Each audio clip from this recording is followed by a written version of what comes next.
السلام علیکم ناظرین، پروگرام دو ٹوک کے ساتھ میں ہوں شمائلہ نواز۔ ناظرین، آج بابائے قوم محمد علی جناح کی 77ویں برسی ہے۔ بہت اہم واقعات ہیں۔ 11 ستمبر 2001 میں سانحہ 9/11 کا افسوسناک واقعہ اور 24 برس بیت گئے اور دنیا کا منظرنامہ اس کے بعد تبدیل ہو گیا۔ سانحہ بلدیہ فیکٹری جس میں 260 مزدور شہداء، جن کی آج 13ویں برسی ہے، یہ اہم ٹاپکس۔ اور دوسری جانب جنوبی پنجاب کی بات کریں، سیلابی صورتحال کی بات کریں تو سیلاب کی تباہ کاریاں جاری ہیں۔ جنوبی پنجاب اس وقت مکمل طور پر سیلاب کے رحم و کرم پہ۔ دریائے ستلج میں گندا سنگھ والا پر اونچے درجے کا سیلاب ہے۔ پنجاب میں سیلاب سے زرعی معیشت کو شدید نقصان پہنچا ہے۔ پاکستان آرمی اور سول انتظامیہ دن رات فیلڈ میں موجود ہیں۔ پنجاب حکومت نے سیلاب متاثرین کے لیے ریلیف پیکج کا بھی اعلان کیا ہے۔ سیلاب کے دوران میڈیا کے کردار کو بھی سراہا ہے اور اب سیلاب نے سندھ کا رخ کر لیا۔ سندھ میں کیا صورتحال ہے؟ شہر قائد میں مسلسل بارشوں نے جو نقشہ تھا شہر قائد کا وہ مزید خراب کر دیا ہے۔ سندھ گورنمنٹ چلڈرن اسپتال کی چھت ٹپک پڑی ہے۔ اور دوسری جانب ایک اور اچھی خبر یہ ہے کہ گھریلو گیس کنیکشن کی بحالی کے بعد SSGC نے بڑا اعلان کیا ہے۔ نئے کنیکشنز کے لیے پہلے سے دی گئی درخواستوں کو ترجیحی بنیادوں پر کہا ہے کہ ہم اسے دیکھیں گے۔ یہ تمام آج کے ٹاپکس ہیں جن پر ہم بات کریں گے، اور میرے ساتھ جو میرا پینل موجود ہے میں ان کا تعارف کرواؤں گی آپ کو۔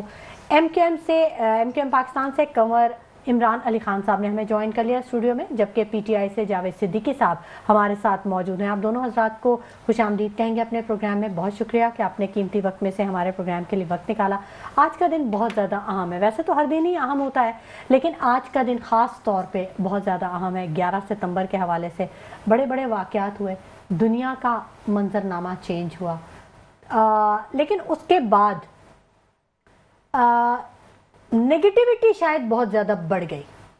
ایسے ہی کنور صاحب آپ سے بات کرنا چاہوں گی۔ دیکھیں جی، آج کے جو ڈیٹ ہے 11 ستمبر، تو پاکستان کے لحاظ سے تو ظاہر ہے کہ ہمارے لیے ایک غم کا دن بھی یہ ظاہر ہے۔ جو ہمارے جن کی بدولت ہمیں پاکستان حاصل ہوا وہ ہمیں چھوڑ کے ہمیں رخصت ہوئے، اور ہمیں اس آزاد کردہ پاکستان میں جو خواب جس کو وہ حقیقت بنانا چاہتے تھے، علامہ اقبال صاحب کا وہ خواب، وہ آج تک اس تکمیل کو اس طرح انجام نہیں پہنچ پایا جس طرح کے قائد اعظم چاہتے تھے۔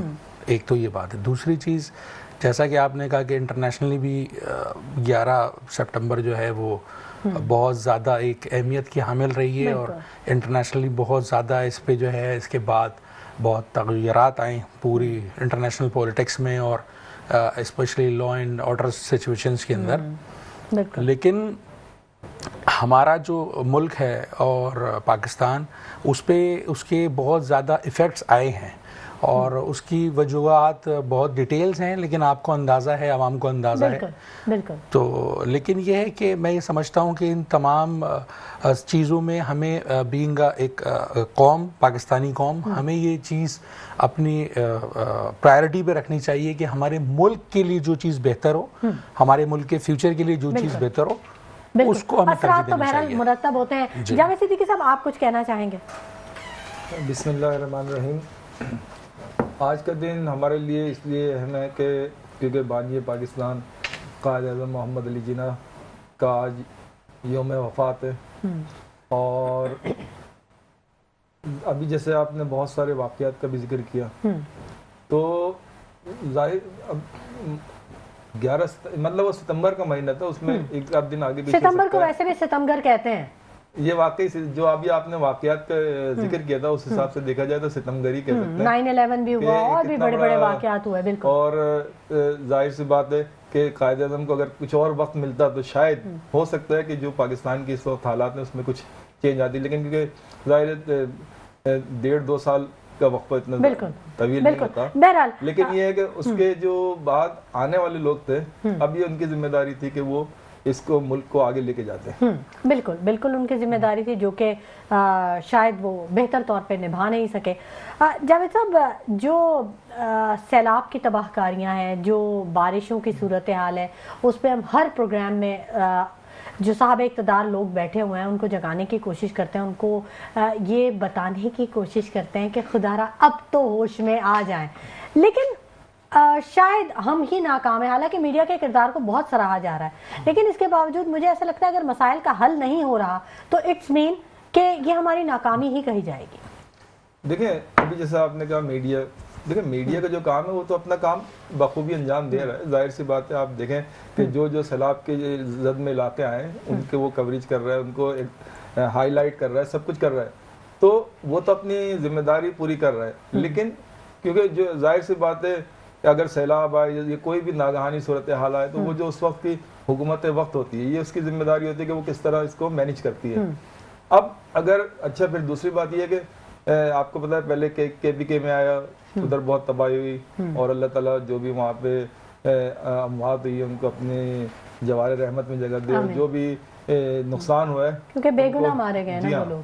تو اس کے بعد پھر پنجاب کا رخ کیا, اور اب سندھ آنے تک سیلاب کا زور وہ نہیں رہتا جو شروع میں ہوتا ہے. اور پھر ظاہر سمندر کے قریب کراچی ہے تو وہ جا کے سمندر نہیں. مجھے تو لگتا ہے کہ شاید سندھ میں جب 5 دریاؤں کا پانی آتا ہے تو سندھ میں سیلابی صورتحال زیادہ ہوتی ہے, سندھ میں زیادہ نقصان ہوتا ہے. جاوید صاحب نہیں ہوتی تو ہے, وہ تو آپ کی بات صحیح, لیکن جو کے پی کے میں جس طریقے سے آپ نے سنا میڈیا پہ, اور جس طریقے سے وہاں پہ تباہی ہوئی ہے, اور اس کے بعد پھر آپ دیکھیں پنجاب میں. اچھا, پھر دوسری بات یہ ہے کہ یہ تو ہر سال ہم اس پہ پروگرام اور ڈسکشن کرتے ہیں اور حکومتوں کو کوشش کرتے ہیں کہ ان کو اپنی ذمہ داریوں کا احساس دلائیں, لیکن ہر سال آپ دیکھیں بیانات اور صبر اور اس طرح کی چیزیں کہ جی اب ہم پلاننگ کر رہے ہیں اور اب ہم یہ کرنے والے ہیں, اور ہر سال کے بعد پھر اگلے سال پھر وہی الفاظ ہوتے ہیں جو اکثر اور بیشتر ہم آپ کے پروگراموں میں ذکر کرتے رہتے ہیں. بالکل آپ نے درست فرمایا. کنور صاحب, کیا آپ سمجھتے ہیں کہ واقعی سیلاب جو ہے وہ ایک آفت ہے, قدرتی آفت ہے؟ آپ سمجھتے ہیں کہ ایسا ہے, کہیں ہم اپنی غلطیوں سے بھاگ تو نہیں رہے ہیں یا سبق نہیں سیکھ رہے اپنی غلطیوں سے؟ بڑی خوبصورت بات کی ہے آپ نے. یہ بیسیکلی جو فریش واٹر ہے جو بارشوں کے سلسلے میں ہمیں اللہ تعالیٰ عطا کرتے ہیں, اللہ کی رحمت ہے, اس کو اگر ہم ٹھیک طریقے سے مینیج کر لیں, ٹھیک طریقے سے بڑے بڑے ڈیمز بنا کے اسٹور کر لیں, جہاں پانی کی قلت ہے, جہاں پینے کا پانی میسر نہیں ہے, وہاں پہ ان کو پہنچانے کا, تقسیم کرنے کا انتظام ٹھیک طور پہ کر لیں, تو میں سمجھتا ہوں کہ یہ جو موجودہ وقت میں جو بار بار ہمیں یہ والا معاملہ دیکھنا پڑتا ہے, ایک آفت کی صورتحال کا سامنا کرنا پڑتا ہے, اس سے کہیں صورتحال مختلف ہو. اچھا, اب اس میں دیکھیں 2 چیزیں. ایک تو معاملہ ہے کہ ریاست کا معاملہ ہے, ایک معاملہ آ جاتا ہے عوام کا. ہماری عوام کو بھی بہت سی جگہ باشعور ہونا پڑے گا. جیسے کہ ہم جب بات کرتے ہیں ایڈمنسٹریٹو یونٹس کی یا صوبوں کی بات کرتے ہیں تو کچھ طبقات ایسے ہیں وہ اس کو پازیٹیو لیتے ہیں, کچھ طبقات اس پہ تنقید برائے تنقید شروع کر دیتے ہیں. اسی طرح ڈیمز کا مسئلہ ہے, اس کو ہمیں پرائرٹی پہ پاکستان کی ایک منحصل قوم ہمیں یہ سوچنا چاہیے, ہمارے ملک کو آفت سے بچانے کے لیے یہ ڈیمز ضروری ہیں. یہ ڈیمز بچانے سے بنانے سے ایسا نہیں ہے کہ اللہ نہ کرے کہ کسی کو پانی نہیں ملے گا. وہی پانی جو ہمیں سیلاب کی صورت میں یہ آ رہا ہوتا ہے, اگر بڑے بڑے ڈیمز بنے ہوئے ہوں تو یہ ان ریزروائرز میں اسٹور ہو, ان ڈیمز میں اسٹور ہو, اور اس کے بعد وہ ہمیں بوقت ضرورت ہمیں میسر ہو چکے پورے پاکستان کے لیے ایک اچھی بات ہوگی. تو اس میں بھی ہمیں سوچ کو, اپنے مائنڈ سیٹ کو ٹھیک کرنے کی ضرورت ہے.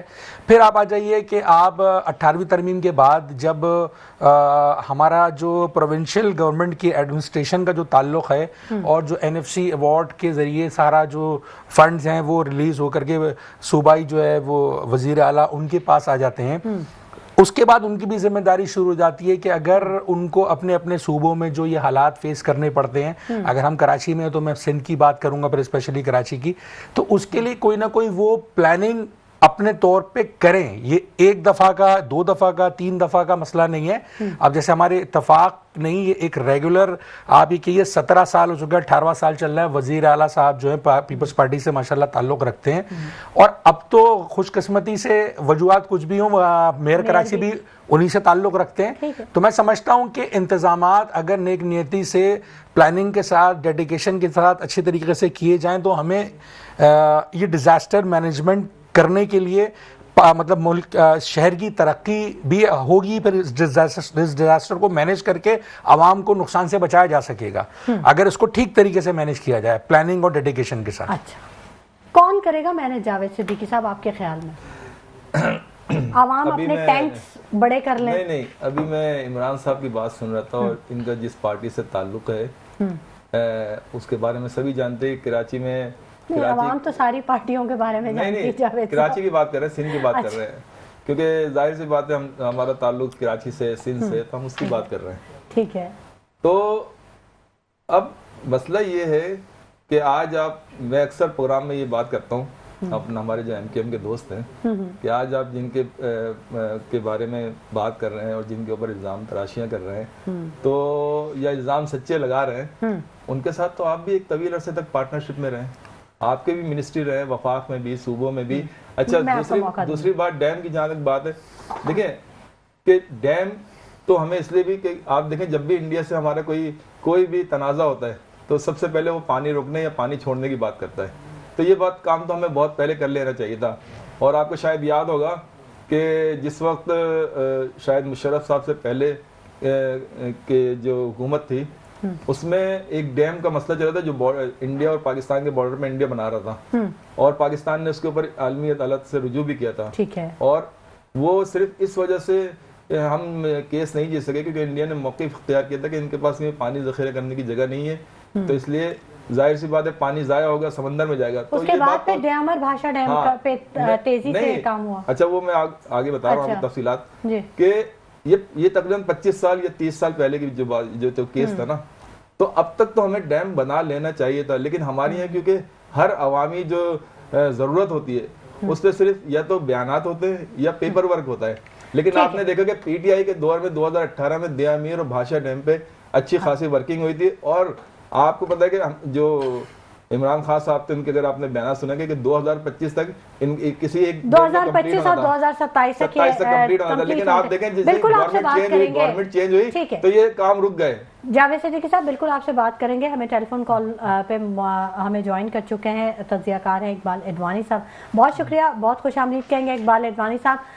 صورتحال آج کا دن تو بہت اہم ہے، لیکن جو کرائسس اس وقت سندھ یا پورے پاکستان میں جو لوگ فیس کر رہے ہیں، کیسے دیکھتے ہیں آپ؟ کون ذمہ دار ہے اس کا حکومت کے علاوہ؟ حکومت کے علاوہ آپ کس کو ذمہ داری دیں گے؟ فی الحال تو نہیں، ابھی جب سے صوبائی خود مختاری ہو گئی ہے تو ہر صوبہ اپنا اس کے پاس فنڈ بھی ہے. اگر آپ کا کام نہیں ہوگا تو آپ صوبائی حکومت کوئی بات کریں گے اور کس سے بات کریں گے؟ تو صوبائی حکومت کے پاس تو ہے فنڈ، پھر بھی کام نہیں ہو رہا. اور کتنے سالوں سے، مجھے لگتا ہے کتنے سال ہو گئے، تقریباً 15 سال کے قریب ہو گئے صوبائی خود مختاری ہو گئی ہے. اور تقریباً ہو گئے نا 15 سال آپ سمجھ لیں، 15 سال 17 سال جو بھی ہو گئے. تو اب اتنے سالوں سے تو ان کے پاس پاور بھی ہے، نہ ڈیم بنایا جا رہا ہے. بلکہ ایک اور بھی چیز ہے نا، اگر کوئی کہیں کچھ بنایا بھی جا رہا ہے تو اس کا مٹیریل اتنا گھٹیا ہوتا ہے کہ وہ ٹوٹ جاتے ہیں. ابھی بھی کتنی کینال کے ڈیم وغیرہ ٹوٹ گئے نا، آج بھی آپ کو نظر آئے. ایک ڈیم بنایا ہوا تھا اس کے کینال کے اوپر، تو اس کو تقریباً 12 ارب روپے خرچ ہوا تھا. تو آپ دیکھو وہ حال کیا ہے. یعنی مین سب سے بڑی کی بات کر رہے ہیں. ہاں بالکل، ہب کینال آپ نے دیکھا نا، اس کا پانی پورا آ گیا ہے. کراچی نے بتایا ہے ایڈوانی صاحب اس کے بارے میں، انہوں نے کہا 26 کلومیٹر کا یہ پورا کینال ہے اور اس پہ اگر 20 میٹر ڈیمیج ہوا ہے تو یہ کوئی اتنی بڑی بات نہیں ہے. نہیں بڑی بات کیوں نہیں ہے؟ جب 20 میٹر بھی ڈیمیج کیسے ہو گیا جب اتنا خرچ ہو رہا ہے؟ تو سر ہو سکتا ہے 20 میٹر میں سے پانی نہ نکلا ہو. اچھا ایک چیز پانی نے انکار کر دیا ہو نکلنے سے کہ میں نہیں جاؤں گا یہاں سے. کون سی سڑک بنی ہوئی ہے آپ کے یہاں؟ یہ بتائیں، چلیں اس میں کرپشن نہیں ہو رہی. کون سی سڑک بنی ہوئی ہے؟ کون سا تھوڑی سی بارش آ جاتی ہے، لوگوں کو پتہ ہی نہیں چلتا کہ کہاں کا کھڈا ہے، گاڑیاں نیچے چلی جاتی ہیں. یہ تو یہاں آپ نے دیکھا ہوگا نا، کتنی جگہوں پہ تو یہی ہو رہا ہے. یہ اس پہ کام کرنے سے کس نے روکا ہے؟ سر آج بارش کراچی میں نہیں ہوئی، لیکن اس کے باوجود اسکیم 33 جو تھا وہ فاریا چوک اس کا پورا ڈوبا ہوا تھا. میں خود وہاں وزٹ کر کے آئی ہوں اور گھٹنے سے تھوڑا سا نیچے پانی تھا اور اتنا تیز بہاؤ تھا کہ آپ کی سوچ ہوگی. بالکل اسکیم 33 کی آپ بات کر رہی ہیں، وہاں جتنا آپ گئی ہیں، میرے بھی کچھ جاننے والے وہاں گئے. آج میں وہی کا وزٹ کر کے آئی ہوں. وہاں پر پانی کہاں سے آ گیا؟ کتنا پانی ہے وہاں؟ لوگوں کے گھروں میں